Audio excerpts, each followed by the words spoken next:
90,2 Serambi FM Cedaralun. Seperti yang sudah saya janjikan tadi bahwa akan hadir tausiah Ramadan edisi hari ini 2 Ramadan 1444 Hijriah ya. Dan untuk tema kali ini adalah Takziyatun Nafs, mewujudkan kesehatan jiwa. Untuk Anda Cedaralun bisa mendengarkan talk show ini di serambifm.com atau di Facebook Serambi FM.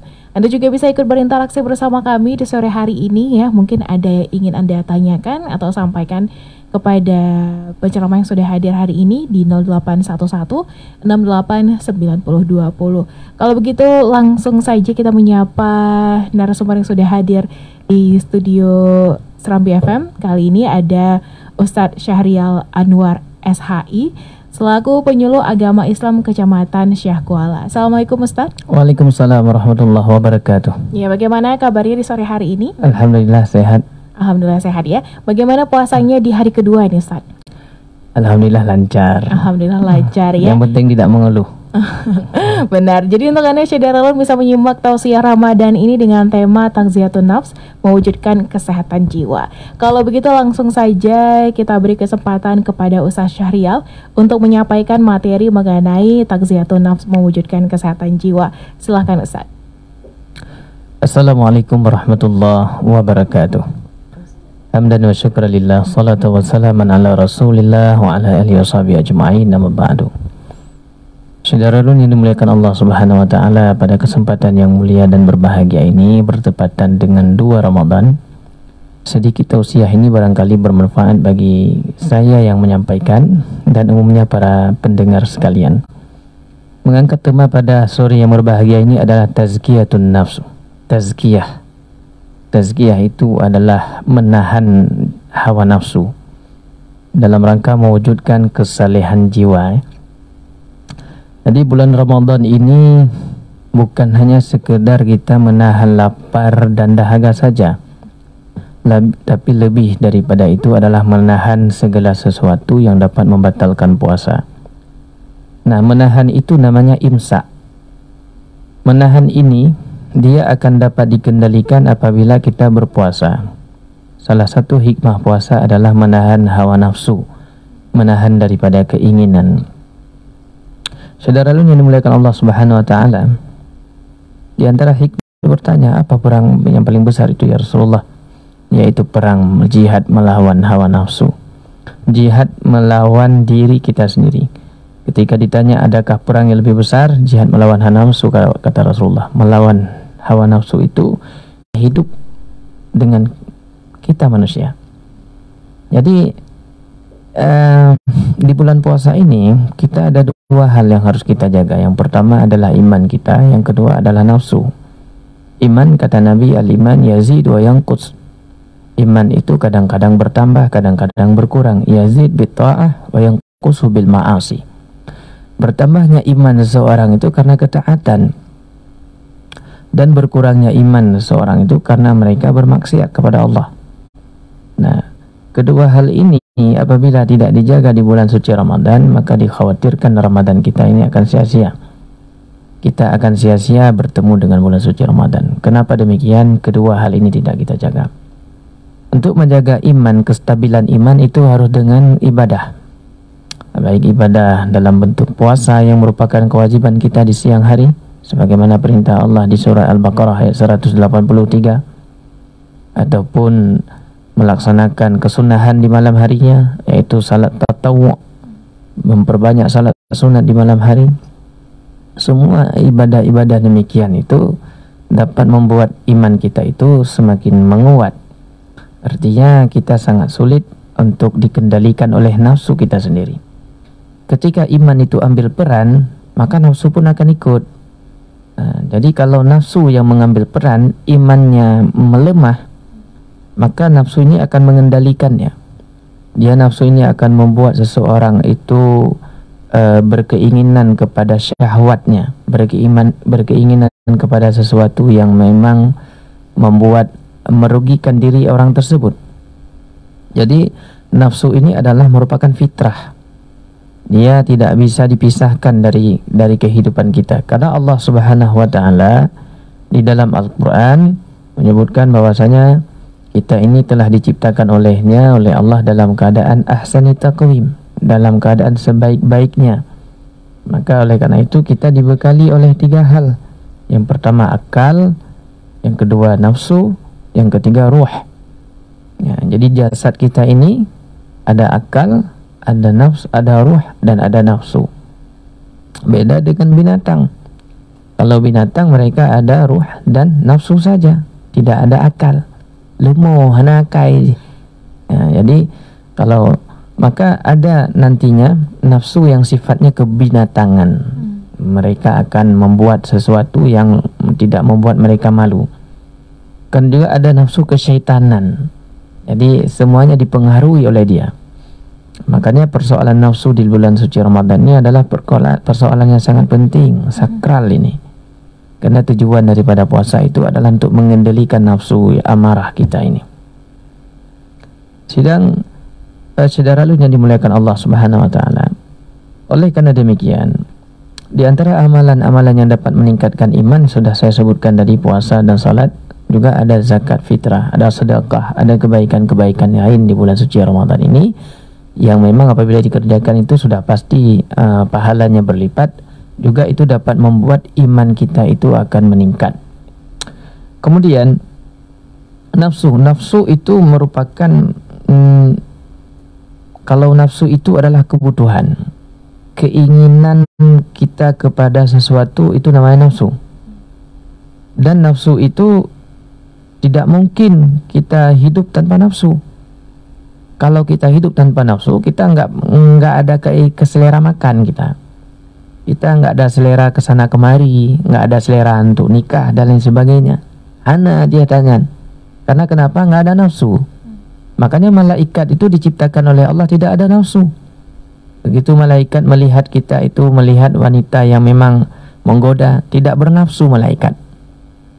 Dulu pada masa Nabiullah Sulaiman pernah terjadi itu, malaikat, 2 orang malaikat yang minta kepada Allah agar diberikan nafsu. Mereka ingin mengetes bagaimana peran nafsu ketika menjadi seorang manusia itu apa.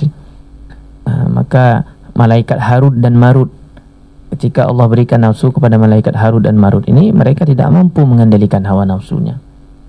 Maka oleh karena itu kita manusia ini adalah ahsani taqwim, sebaik-baiknya penciptaan, semuanya serba lengkap kita diberikan oleh Allah. Bahkan karena kita diberikan nafsu, jadi ibadahnya kita itu, kalau kita ibadahnya karena iman, maka kita ibadahnya bisa melebihi ibadahnya para malaikat. Artinya setiap ibadah yang kita laksanakan, pahalanya itu bisa melebihi daripada apa yang diberikan kepada malaikatnya Allah. Saudara yang dimuliakan Allah Subhanahu wa taala. Maka oleh karena demikian, di dalam Al-Qur'an secara umum itu nafsu ada 2. Yang mempengaruhi manusia itu ada 2 nafsu. Kata Allah Subhanahu wa taala, "Innan nafsa la'ammaratun bis-su'." Sungguhnya nafsu itu menyuruh kepada kejahatan. Kecuali kata Allah, illa nafsu yang diberikan rahmat, yang dirahmati oleh Tuhanmu. Nafsu, keinginan kita itu, ini nafsu nih. Nafsu itu keinginan kepada sesuatu, dan nafsu itu kata Allah, innan nafsa la'ammaratun bis-su'. Nafsu itu cenderung mengajak kepada sesuatu keburukan. Nafsu tidak pernah dia mengajak kepada kebaikan. Dia selalu mengajak kepada hal-hal yang sifatnya buruk, hal-hal yang membawa kita kepada kesia-siaan. Bahkan dia mengajak agar kita melupakan Allah Subhanahu wa taala. Ada kisah ini nafsu. Ketika Allah ciptakan nafsu, Allah tanya sama nafsu ini, "Hai nafsu, siapa aku?"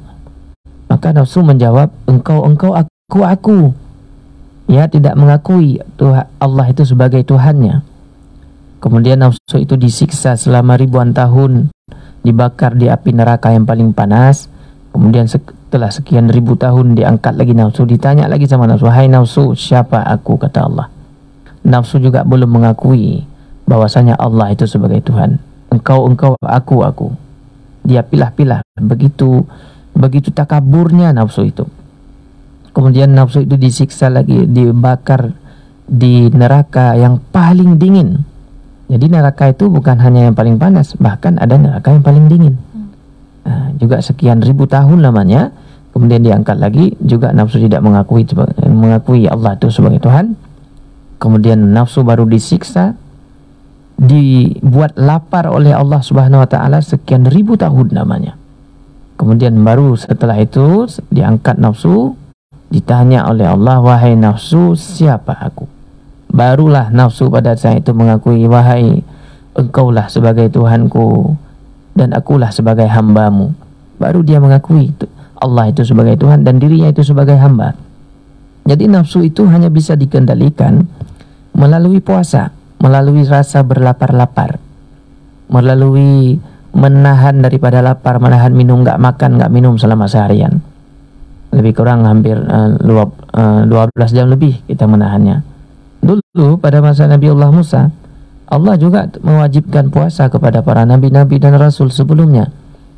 Itu Nabiullah Musa ketika berpuasa dan umatnya juga ikut berpuasa, bukan 12 jam lebih, tapi 24 jam. Nggak ada istilah makan minum, kapan makan dan kapan sahur, kapan bukanya. Kalau sahurnya kita jam 5 subuh, misalnya katakanlah seperti itu, pada masa Nabiullah Musa jam 5 subuh sahur, jam 5 subuh yang akan datang juga sekalian buka dan sekalian sahur. Jadi begitu 24 jam mereka diberikan syariat berpuasa. Sementara Nabiullah kita Muhammad SAW dan kita sebagai umatnya, ya, tidak diberikan khurusah, diberikan keringanan oleh Allah Subhanahu wa taala. Kita cukup berpuasa hanya seharian saja. Saudara yang dimuliakan Allah Subhanahu wa taala. Karena nafsu yang pertama adalah nafsu syaitani. Jadi nafsu itu yang mengajak kepada keburukan namanya nafsu syaitan. Nafsu syaitan adalah nafsu yang dibisik oleh syaitan. Makanya puasa bukan hanya sekedar tahan lapar dan dahaga, tetapi hakikat menahan diri daripada godaan hawa nafsu, godaan daripada syaitan. Pertanyaannya, kenapa orang sudah puasa Ramadan tapi juga masih melakukan kejahatan? Katanya syaitan itu kan diikat bulan suci Ramadan. Benar, syaitan itu tufsiratu syayatin, kata Rasulullah. Syaitan itu dibelenggu, diikat, ya, dia nggak bisa menggodain kita. Terus kenapa juga ada orang yang tergoda? Itu jawabannya adalah karena mereka selama 11 bulan itu memang di bawah godaan syaitan. Jadi menjelang datangnya bulan suci Ramadan, karena nafsu itu cukup dia digoda sekali, kemudian nafsu itu tergiur, maka si syaitan ini tidak perlu menggoda lagi dia. Kalaulah misalnya seorang itu main shift sebelum datang bulan suci Ramadan, keinginan dia main shift setiap hari, setiap malam, maka ketika Ramadan tiba dia salat tarawih, dia juga puasa Ramadan, tapi shiftnya nggak bisa dia tinggalkan. Kenapa demikian? Karena nafsunya itu sudah dibisik dan dididik oleh syaitan selama 11 bulan sebelum datangnya bulan suci Ramadan. Jadi jangan salahin syaitan ini bulan Ramadan ini, salahin nafsu kita. Kemudian nafsu itu awal-awalnya memang digodain kita sama syaitan. Jadi nafsu itu adalah pintu masuknya syaitan. Nafsu juga tidak bisa berjalan dengan sendirinya. Ya, ada bantuannya, bantuan bala tentara syaitan yang terus membisik, terus mengajak kepada keburukan. Maka ketika diajak, si nafsu, karena inna nafsa la'amaratun bisu, nafsu itu selalu mengajak kepada kejahatan, ada kerjasama dengan syaitan, mereka masuk.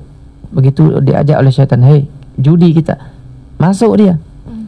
Kalau imannya tak kuat, kalah imannya, nafsunya naik, masuklah syaitannya.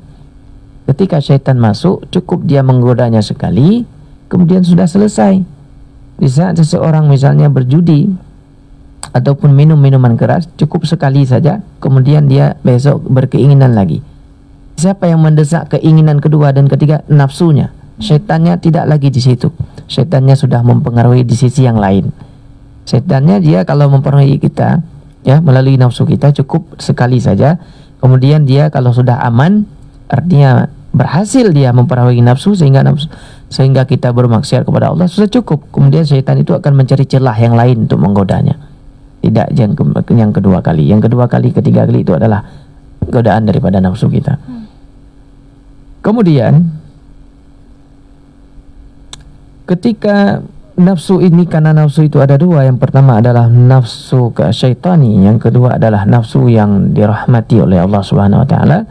Nafsu syaitan itu ada 4 bahagian. Jadi yang pertama adalah ada nafsu amarah. Ada 4 bahagian nafsu syaitani. Yang pertama nafsu amaratum bisu, amarah. Nafsu amarah ini nafsu kebinatangan yang memang sangat sulit dikendalikan. Orang seperti ini yang punya nafsu amarah ini sangat susah kita nasihati. Dakwah dalam bentuk apapun tidak masuk ke relung-relung hatinya. Jadi nasihat apapun yang kita berikan kepada orang yang punya nafsu yang amarah percuma saja, karena hatinya itu sudah membatu. Ana ngentap li tanya. Nah, hatinya itu sudah membatu. Jadi kemudian ada nafsu lawamah. Jadi Allah sebutkan dalam surah Al-Qiyamah ayat 2, wala uqsimu bin nafsil lawamah, dan aku bersumpah dengan jiwa yang amat menyesali dirinya sendiri. Jadi nafsu lawamah ini adalah nafsu yang labil.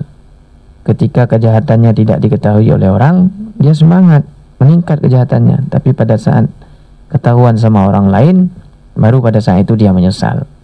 Jadi nafsu ini ibarat ombak dia. Kalau ombaknya besar, maka buihnya itu cepat menghantam ke darat. Tapi kalau ombaknya kecil, ya tidak ada buih, bisa saja. Jadi nafsu lawamah ini kemana arah angin, ke situlah dia. Nanti dia sadar lagi. Begitu dia dengar nasihat ini, dia jatuh sadar lagi. Oh ya Allah, saya lupa. Ataupun dia berbuat sesuatu itu tidak dilihat oleh orang, meningkat keinginan nafsunya. Mohon maaf, misalnya anak-anak zaman sekarang ini, semuanya mereka punya gadget di tangannya, dan seolah-olah itu sudah menjadi sebuah kewajiban. Gadget hari ini itu semua situs ada di situ.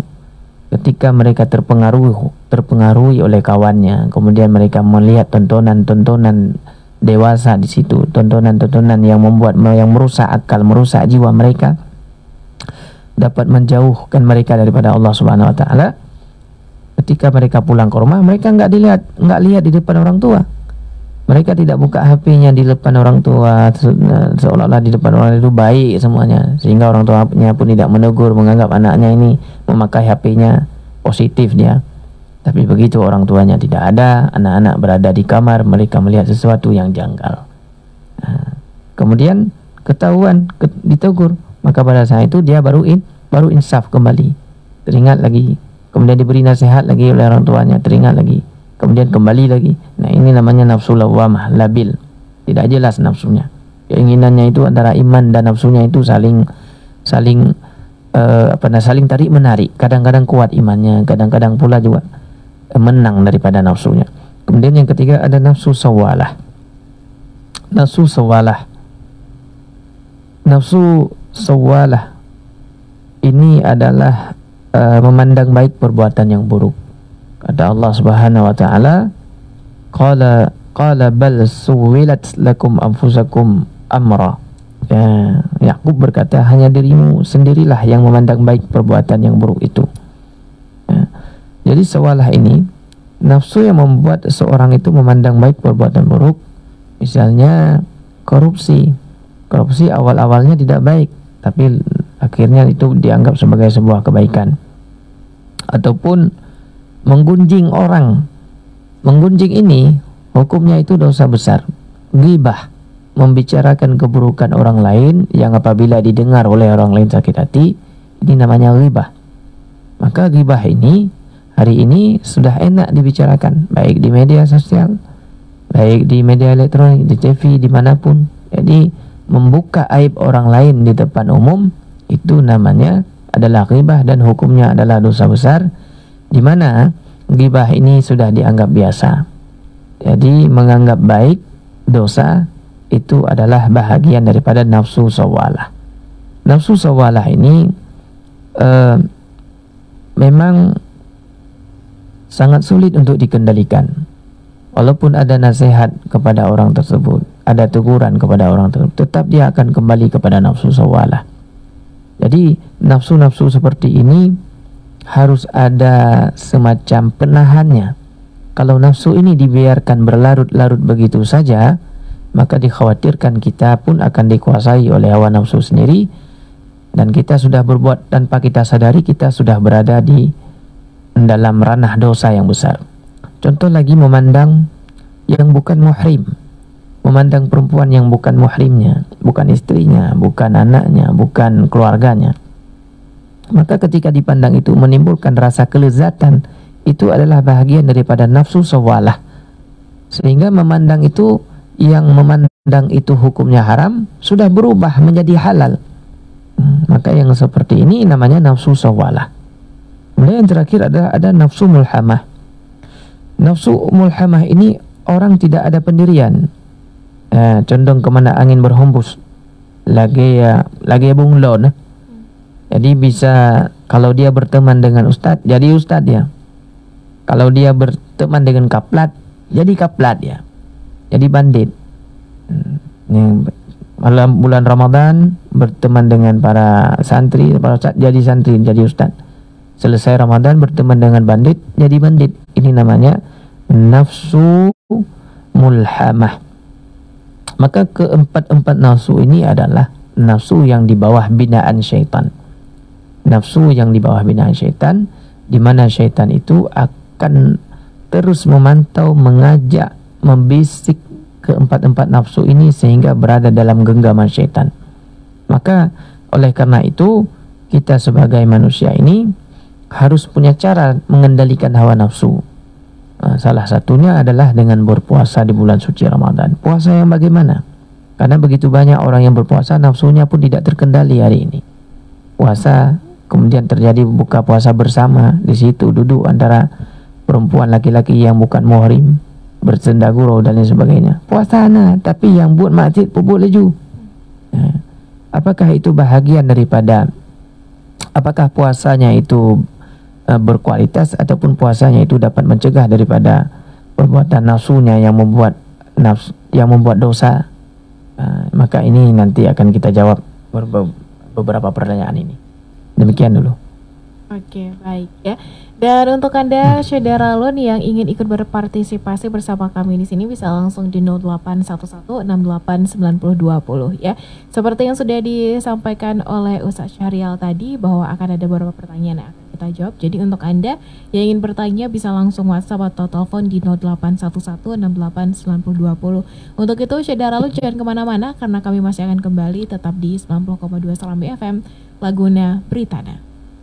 90,2 Serambi FM Syedaralon, masih di Tausiah Ramadan edisi hari ini Jumat 2 Ramadan 1444 Hijriah atau 24 Maret 2023, dengan tema untuk Tausiah Ramadan hari ini Takziyatun Nafs, mewujudkan kesehatan jiwa, bersama dengan Ustaz Syahrial Anwar SHI selaku penyuluh agama Islam Kecamatan Siah Kuala. Dan untuk Anda Syedaralon bisa menyimak tausiah ini di serambifm.com atau di Facebook Serambi FM untuk mendengarkan live-nya, dan juga bisa ikut berinteraksi bersama kami di sini. Mungkin ada yang ingin Anda tanyakan atau yang ada ingin Anda sampaikan, bisa langsung di 0811689020. Kalau begitu kita lanjut kembali mengenai tema kita hari ini, yaitu Takziyatun Nafs, mewujudkan kesehatan jiwa. Dan tadi juga Ustaz Syahrial sudah menyebutkan berapa nafsu ya yang melekat dalam manusia ini Ustaz ya. Nah, kalau misalnya kita sudah bicarakan tadi ada berapa nafsu, terutama nafsu yang cenderung membawa manusia itu ke keburukan ini Ustaz. Kadang ada beberapa orang mungkin ya di luar sana yang tidak bisa mengontrol nafsunya. Jadi ujung-ujungnya adalah tidak bisa mengontrol, dikuasai oleh nafsunya, namun ketika hendak melakukan nafsu tersebut, orang tersebut seolah-olah berjanji pada dirinya sendiri setelah ini bakal tobat gitu. Setelah melakukan nafsunya karena tidak bisa terkontrol tadi, berjanji pada diri sendiri untuk bertobat setelah melakukan nafsunya. Ini seperti apa? Ya, baik. Jadi cerita itu adalah kembali kepada nafsu mulhamah. Nafsu mulhamah ini mendorong manusia kepada dua hal. kadang dia kepada kefasikan, dan juga kepada ketakwaan. Kedua hal ini memang tidak bisa dipisahkan. Kan Allah juga menyebutkan dalam Al-Qur'an, yaitu nafsu, jiwa serta penyempurnaan ciptaannya. Maka Allah mengilhamkan kepada jiwa itu jalan kefasikan dan juga jalan ketakwaan. Jadi memang seperti itu nafsu. Satu sisi dia mengajak kepada kefasikan, di sisi lain juga dia mengajak kepada ketakwaan. Tergantung bagaimana kita mengelolanya. Intinya adalah nafsu itu dorongan yang membawa kepada kesesatan kalau dia tidak dibina dengan iman. Maka nafsu itu harus dibina dengan iman. Maksud dibina dengan iman, seseorang yang mempunyai nafsu yang amarah yang tinggi, kemudian seperti cerita tadi, kadang dia setelah bermaksiat ingin bertobat, itu masih bagus. Artinya imannya itu masih berperan di dalam dirinya. Tapi kalau sudah amarahnya seperti hatinya membatu, nafsunya semuanya di depan, nafsu syaitaninya, maka iman ini sangat sulit untuk mengendalikan keinginan amarahnya, amarah orang-orang tersebut. Oleh karena demikian, dia ada beberapa hal yang harus kita miliki. Yang pertama adalah kita harus punya mujahadah. Mujahadah itu adalah berusaha melawan dan menundukkan hawa nafsu. Mujahadah ini tidak bisa serta-merta kita tundukkan nafsu ataupun kita lawan begitu saja. Jadi kita harus punya guru, ataupun kita paling kurang kita punya belajar mengaji. Belajar mengaji itu ataupun belajar agama itu dapat membuat nafsu kita terkendali. Nafsu ini kalau memang sudah dididik dia nafsu tidak bisa dikekang bisa, tidak bisa dipindah dia nafsu itu, tidak bisa dihilangkan dalam diri kita, tapi dia bisa dididik, bisa diarahkan. Caranya adalah dengan ilmu. Jadi mujahadahnya itu kesungguhan kita dalam rangka menuntut ilmu. Yang kedua adalah cari guru yang bisa membawa kita kepada terus-menerus mengingat Allah. Caranya adalah dengan banyak berzikir kepada Allah. Orang yang berzikir kepada Allah itu dapat membuat hatinya itu tenang. Dengan tenang nafsunya mudah terkendali. Kata Allah, innani anallah la ilaha illa ana. Sungguhnya aku ini adalah Allah dan tidak ada Tuhan yang patut disembah melainkan aku, kata Allah. Aqimis shalah li zikri, kata Allah. Maka cara mengingatku yang paling bagus adalah as-salah, salat. Salat itu adalah untuk mengingatku, untuk mengingat Allah Subhanahu wa taala. Kalau ingin nafsunya terkendali, lihat dulu salatnya bagus atau tidak. Lihat dulu sisi salatnya itu, apakah dia memang seorang yang memang ahli salat, atau kadang-kadang dia salat, kadang-kadang dia enggak salat. Kalau kadang-kadang salat dan kadang-kadang juga tidak salat, ini nafsunya akan berperan.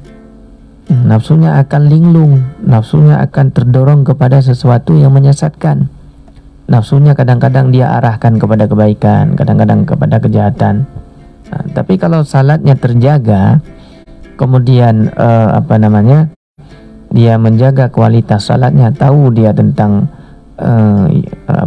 dia salat itu adalah sarana komunikasi dia dengan Allah Subhanahu wa taala, maka nafsunya ini pun akan ikut nantinya. Dan syaitan pun ketika datang untuk menggoda masuk ke nafsu itu sulit. Kenapa? Karena salatnya itu berperan, salatnya ini menahan, sehingga keinginan kan kita kadang-kadang muncul keinginan kalau kita pergi ke pasar-pasar, kalau beli kue itu beli takjil, itu muncul keinginan, saya kayaknya mau yang inilah, bagus ini, enak nih. Muncul keinginan enak ini, mie goreng ini bagus, enak. Kemudian kita lihat apalagi cendol enak, semuanya serba enak, itu adalah nafsu. Lapar mata. Jadi semuanya jadi enak. Itu merupakan nafsu. Tapi kalau memang salatnya terjaga, dia terus mengingat Allah Subhanahu wa taala, di samping dia mengerjakan salat wajib, juga ditambah dengan salat-salat sunat. Jadi keinginan ini memang keinginan tapi tidak membawa kepada sesuatu yang kelezatan keinginan tersebut. Misalnya kita lihat makanan di bulan suci Ramadan, sampai terbawa ke hati kita, kayaknya enak kali. Jadi kalau kita lihat hanya sekedar lihat, sekedar kita kepingin misalnya lemang, kepingin lemang itu ya sebatas kepingin lemang, tapi tidak sampai terbayang seperti Upin-Ipin kalau lagi makan ayam itu seolah-olah dia lagi terbang dengan ayam, seperti itu. Nah, jadi nafsu seperti itu dia mengajaknya. Kemudian yang kedua, tadi nafsu syaitani. Yang kedua kata Allah, ada illa rahimah, kecuali nafsu yang diberi rahmat oleh Allah. Nafsu yang diberi rahmat oleh Allah ini ada 3 nafsunya. Ya, jadi nafsu diberi rahmat oleh Allah sehingga dia terkendali. Makanya Allah panggil ya ayyatuhan nafsul mutmainnah, wahai nafsu yang tenang, wahai jiwa yang tenang, wahai keinginan yang tenang, yang tidak linglung, yang tidak suka amarah, yang tidak mengeras, yang tidak beku, yang tidak susah menerima nasihat. Itu Allah panggil. Yang pertama adalah nafsu rahmah, itu 3 karakternya. Yang pertama adalah nafsu mutmainnah. Nafsu mutmainnah itu jiwanya tenang, tentram, hatinya itu enak. Hatinya enak bila beribadah kepada Allah, bila berzikir kepada Allah. Dan apabila kurang ibadahnya itu terasa gelisah dia. Maka orang-orang beriman kata Allah itu hatinya itu tenang bila melihat Allah. Tatma'innul qulub ala bidzikrillah tatma'innul qulub. Ketika hanya dengan mengingat Allah dapat menenangkan hati, jiwa. Jadi ini dalam konteks tasawuf dia ada perbedaan, ada hati, jiwa dan nafsu. Itu bagaimana? Tapi kita tidak bahas sejauh itu, kita hanya bahas dalam konteks nafsunya saja secara umum ya. Maka oleh karena demikian, nafsu yang diberi rahmat oleh Allah ini dia akan terasa tenang bila dekat dengan Allah. Tenang dia bila dia berpuasa. Berpuasa Ramadan, tahan lapar, tahan dahaga, dapat membuat hatinya itu tenang, tentram. Ketika ada panggilan Allahu Akbar di masjid, dia hatinya itu mudah terpaut terus ke masjid, nggak ada halangan dan rintangan untuk menuju masjid. Ketika di malam harinya kemudian ada kesunahan untuk baca Al-Quran, tidak merasa beban, tidak merasa berat untuk baca Al-Quran. Dia merasa tenang, enak jiwanya. Nah, itu namanya nafsul mutmainnah. Maka Allah panggil ya ayyatuhan nafsul mutmainnah, irji'i ila rabbiki radiyatan mardiyah. Di ayat ini ya ada 3 nafsu ini yang akan kita bahas di ayat ya ayyatuhan nafsul mutmainnah ini. Yang kedua adalah nafsu radiyah. Nafsu radiyah ini adalah sifat yang merasa puas dengan pemberian Allah, walaupun sedikit. Ya, walaupun sedikit yang dia terima rezekinya dari Allah, tapi dia merasa puas, tidak mengeluh dia. Tidak iri hati kepada orang yang diberikan harta yang banyak oleh Allah. Tidak membuat hatinya dendam ketika ada orang lain yang busuk, yang zalim kepadanya. Tidak. Dan juga tidak membalas keburukan orang ketika orang lain berbuat buruk kepadanya. Dia tetap tenang bawaannya. Ini namanya nafsu radiyah. Jadi tingkat kesadaran nafsunya itu sudah sampai ke situ. Nah, artinya apapun yang terjadi pada dirinya itu adalah dari Allah. Dan dia tidak pernah mengeluh, tidak pernah meminta lebih dari Allah Subhanahu wa taala. Nah, apa yang diberikan oleh Allah, dia ridha dengan itu. Nah, makanya dinamakan dengan radiyah. Radiyah itu adalah ridha. Ketika Allah uji dia dengan meninggal anak-anaknya, dia ridha kepada Allah. Ketika Allah uji dengan kezaliman orang kepadanya, dia ridha kepada Allah. Artinya dia tidak membalas semua kezaliman itu, dia ridhain saja. Memang ini adalah pemberian Allah, saya ridha. Nah, jadi apapun keputusan Allah kepadanya, tetap dia ridha kepada Allah. Maka orang tersebut sudah tingkat nafsu yang radiyah. Artinya sudah terkontrol nafsunya, tidak mengeluh, tidak mengharap terlalu banyak, tidak menyalahi Allah ketika dia tidak mendapat nikmat dari Allah Subhanahu wa taala. Yang ketiga adalah nafsu mardiyah. Nah, jadi kan ya ayyuhan nafsul mutmainnah, satu, irji'i ila rabbiki radiyatan mardiyah, wadkhuli fi ibadi wadkhuli dan jannati. Allah sebutkan 3 nafsu itu, radiyah dan mardiyah. nafsu mardiyah ini adalah nafsu tingkat para nabi. Ya, berarti mereka bersemangat beribadah itu hanya untuk mencari ridha Allah. Mardiyah, tingkatan paling tinggi itu, tingkatan para wali-wali Allah. Mereka tidak lagi berbuat sesuatu karena manusia, tapi semuanya karena Allah Subhanahu wa taala. Sekalipun mereka kalau Allah perintahkan misalnya puasa, mereka mengerjakan puasa itu bukan karena perintah, tapi karena memang itu adalah sebuah kebutuhan, senang dengan puasanya. Jadi ketika Allah perintahkan salat, jadi mereka laksanakan salat bukan karena perintahnya lagi, tapi karena menganggap salat itu adalah sebagai sebuah kebutuhan. Nah, tingkatan seperti ini sangat sulit kita capai. Nah, ini hanyalah tingkatan para aulia-aulia Allah, para nabi-nabinya Allah, nafsul mardiyah.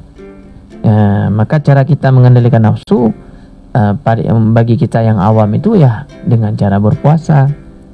Konsepnya sebagaimana saya katakan tadi, cara pengendaliannya pertama mujahadah dulu dia. Mujahadah itu adalah melawan, menundukkan kehendak nafsu dengan cara banyak-banyak istighfar, banyak-banyak berzikir kepada Allah.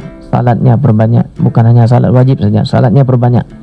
Kemudian berkasih sayang dengan sesama manusia, melihat kekurangan orang lain, kemudian tidak menjelek-jelekkan orang lain, menahan mulut kita untuk tidak berkata kotor kepada orang lain. Itu adalah bahagian daripada mujahadah, menahan keinginan-keinginan syahwat, keinginan-keinginan nafsu, sehingga membuat rugi orang lain. Yang kedua adalah dengan cara menempuh jalan riyadhah. Riyadhah ini adalah latihan. Maka kalau tingkat tasawuf itu, mereka kalau ingin menuju Allah, mereka harus riyadhah dulu. Riyadhah itu semua rintangan-rintangan yang menghalangi perjalanannya kepada Allah, maka mereka akan latihan. Artinya menundukkan keinginan syahwat itu ditundukkan melalui latihan. Latihannya dengan cara misalnya mereka puasa, ataupun mereka harus kalau istilah di daya itu ada tarikah, tarikah. Kemudian begitu diijazahkan tarikat, mereka duduk di untuk supaya tarikah itu benar-benar meresap kepada relung-relung jiwanya itu, mereka harus mengamalkan tarikah dulu selama 7 hari 7 malam misalnya, ataupun sebulan mereka tidak keluar. Nah, itu namanya jalan-jalan riyadhah, dengan tujuan adalah untuk menahan keinginan syahwat, keinginan nafsu yang membawa kepada kesesatan tadi. Dan yang terakhir adalah yang ketiga, caranya adalah bagi kita yang awam adalah puasa. Maka bagi seorang laki-laki yang memang sudah berkeinginan untuk menikah, kemudian dia secara materi belum mampu, Rasulullah memerintahkan, puasa kamu, hai pemuda, kamu puasa. Kalau kamu belum cukup, belum matang, dalam arti matang belum punya apa-apa, ya, maka kamu puasa. Puasa itu dapat menundukkan keinginan syahwatmu. Ya, jadi puasa itu solusi daripada mengendalikan hawa nafsu kita, sehingga kita melahirkan manusia-manusia yang punya kesalehan jiwa. Saleh jiwa adalah saleh nafsunya. Maksud saleh nafsunya itu terdidik dengan baik. Bukan berarti kita menghilangkan nafsu, tapi nafsu kita itu terarah dia. Ketika dia berkeinginan kepada sesuatu yang melanggar daripada ketentuan Allah Subhanahu wa taala, mudah terarahkan. Ini kayaknya kamu salah jalan, ke sini jalannya. Begitu. Oke, baik. Nah, tadi sudah disebutkan oleh Ustadz Syahrial ini mengenai nafsu yang baik ya. Yaitu yang pertama tadi rahmah, di mana nafsu ini itu rahmah atau radiah tadi ya, nafsu radiah, yang dimana ketika mendengar suara azan langsung gitu untuk berangkat ke masjid untuk melaksanakan ibadah sholatnya. Dan kegiatan-kegiatan beramal atau sebagiannya ini kan masih ada orang-orang di luar sana, Ustadz, yang ibadahnya rajin gitu, tapi amarahnya itu belum bisa ditahan gitu, masih marah-marah kah, atau mungkin tadi seperti Ustadz sebutkan masih mengeluarkan kata-kata kasar mungkin. Ini seperti apa ini? Apakah bisa disebut seperti nafsu yang labil tadi, Ustadz? Ya, itu bagian daripada labil, dan orang tersebut harus riyadhah, dia harus latihan, harus menahan. Caranya dia kenal dirinya dulu, oh saya ini suka marah-marah nih, sikit-sikit saya marah, sikit-sikit saya begini, sikit saya seperti itu. Maka caranya dia cari guru. Caranya dia bertanya kepada orang yang memang mengerti bahagian tersebut, kemudian minta agar dibimbing, diberi petunjuk bagaimana ini agar saya bisa dekat dengan Allah, bagaimana saya bisa dekat dengan Allah agar tekanan kemarahan saya itu bisa sedikit dikurangi. Tensinya ingin marahnya 360 derajat ini bisa terkurang, misalnya 120 derajat, karena nggak mungkin sekaligus kan. Jadi itu harus punya jalan, harus punya cara dia. Paling kurang nih ya, paling kurang dia banyak zikir, banyak salawat, karena salawat dan zikir itu dapat mengurangi keinginan ataupun rasa amarah tadi, rasa kepingin marah. Dengan berzikir mengingat Allah, maka itu akan mudah tertekan. Ataupun kata Nabi, kalau kita sedang marahan itu kita cukup dengan berwudu. Kita dalam keadaan amarahnya sedang meningkat, duduk ataupun berwudu, insya Allah amarahnya itu hilang. Jadi cara-cara untuk menghilangkan nafsu amarah ini kita harus tahu. Jangan kita pelihara tuh nafsu amarahnya, sementara kita tidak mencari jalan keluar agar nafsu amarah kita itu terkendali. Misalnya keinginan apalagi mengganggu orang lain kan, di di waktu-waktu sahur ataupun di waktu-waktu subuh ini, anak-anak yang baru gede itu, anak-anak remaja, ibu di Honda yang berbeda tuh, sangat mengganggu aktivitas ibadah orang. Itu memang sangat sulit dikendalikan. Maka caranya kalau anak-anak remaja itu harus diambil, dibina oleh orang tuanya. Dibina orang tua, dikasih ke tempat pengajian agar mereka itu nafsunya itu tidak terarah kepada hal-hal yang jahat, hal-hal yang dapat merusak hubungan dia dengan orang lain ataupun dapat mengganggu ketentraman hidup dalam bermasyarakat. Di solusinya itu harus memang dipilah. Kalau nggak dipilah, maka nafsu itu akan lebih berperan. Dia akan senang dan syaitan pun akan tepuk tangan ya. Melihat cukup sekali goda, maka cukup dibentuk apinya, semuanya terbakar. Jadi nafsunya itu memuncak terus ya, maka syaitan itu akan tepuk tangan, dia tidak perlu menggoda lagi. Kenapa? Karena nafsunya sudah memuncak. Demikian. Oke, baik. Tidak terasa Syederalun sudah 1 jam kebersamaan kita di Tausiah Ramadan, dan mungkin dari Ustaz Syahrial sendiri ada yang ingin disampaikan kepada Syederalun di rumah terkait dengan tema kita Tazkiyatun Nafs, mewujudkan kesehatan jiwa. Silakan Ustaz. Baik, sebagai kesimpulan yang terakhir bahwa ibadah puasa ini merupakan daripada manajemen kita dalam melawan hawa nafsu kita. Karena ibadah puasa itu dapat membunuh sifat buruk seperti serakah, tamak kita ya, dan lain-lain sebagainya. Puasa juga dapat membuat hati kita itu terkendali, bersih hati kita, anggota badan kita, dan dapat meningkatkan rasa syukur kita kepada Allah Subhanahu wa taala. Dan pada saat itulah Allah kucurkan rahmat dan maghfirahnya kepada kita semuanya. Yang paling penting, kita bagi yang memang sulit mengendalikan hawa nafsu kita, sulit mengendalikan syahwat, berusahalah bermujahadah, berusahalah mencari riyadhah, jalan agar jalan-jalan menuju Allah itu cepat datang kepada kita semuanya. Dan paling kurang kita bisa mengendalikan hawa nafsu itu di samping kita berpuasa Ramadan. Paling kurang kita menyadarkan bahwa sadar terhadap diri sendiri. Yang kedua, kita memperbanyak zikir dan salawat kepada Rasulullah SAW. Demikian, semoga bermanfaat. Terima kasih. Wassalamualaikum warahmatullahi wabarakatuh. Ya, terima kasih untuk Ustaz Syahrial Anwar SHI yang sudah yang sudah menyampaikan tausiah terkait dengan Tazkiyatun Nafs, mewujudkan kesehatan jiwa. Semoga bermanfaat untuk kita Syederalun, apalagi masih di Ramadan yang kedua, supaya bisa diimplementasikan di kehidupan, supaya di Ramadan kali ini benar-benar kita bisa menjaga nafsu kita dengan baik, bisa mengontrolnya dengan baik, supaya sisa-sisa Ramadan yang ada kita itu benar-benar bisa khusyuk untuk menjalankan ibadah lainnya, karena nafsu kita itu sudah kita kontrol ya. Terima kasih banyak sekali lagi untuk Anda Syederalun yang sudah menyimak Tausiah Ramadan selama kurang lebih 1 jam. Simak terus Tausiah Ramadan yang hadir setiap hari selama bulan suci Ramadan. Terima kasih sekali lagi untuk Ustadz Syahrial Anwar SHI yang sudah hadir di studio Serambi. Kalau begitu Syedaralun jangan kemana-mana karena kita masih akan kembali ke program Serambi Petang. Tetap di 90,2 Serambi FM, Laguna Pritana.